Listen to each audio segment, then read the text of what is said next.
دوستو، آج ہم بات کریں گے ایک بہت اہم مسئلے کے بارے میں کہ نمازی کے سامنے سے گزرنے کا کیا حکم ہے۔ دوستو، عام طور سے مسجدوں میں دیکھا جاتا ہے کہ دو شخص آگے پیچھے نماز پڑھتے ہیں، یعنی ایک پچھلی صف میں اور دوسرا اس کے سامنے اگلی صف میں۔ اگلی صف میں نماز پڑھنے والا پیچھے والے سے پہلے فارغ ہو جاتا ہے اور پھر اس کی نماز ختم ہونے کا انتظار کرتا رہتا ہے کہ وہ سلام پھیرے، تب یہ وہاں سے ہٹے، اور اس سے پہلے ہٹنے کو نمازی کے سامنے سے گزرنا خیال کیا جاتا ہے، حالانکہ ایسا نہیں ہے۔ آگے نماز پڑھنے والا اپنی نماز پڑھ کر ہٹ جائے تو اس پر گزرنے کا گناہ نہیں ہے۔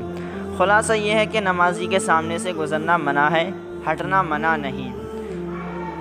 اگر دو شخص نمازی کے آگے سے گزرنا چاہتے ہوں اور کوئی آڑ وغیرہ نہ ہو تو ان میں سے ایک نمازی کے سامنے اس کی طرف پیٹھ کر کے کھڑا ہو جائے اور دوسرا اس کی آڑ پکڑ کے گزر جائے، پھر وہ دوسرا اس کی پیٹھ کے پیچھے نمازی کی طرف پیٹھ کر کے کھڑا ہو جائے اور یہ گزر جائے،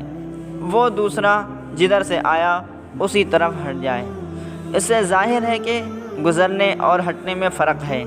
اور گزرنے کا مطلب یہ ہے کہ نمازی کے سامنے ایک طرف سے آئے اور دوسری طرف نکل جائے، یہ یقیناً ناجائز و گناہ ہے۔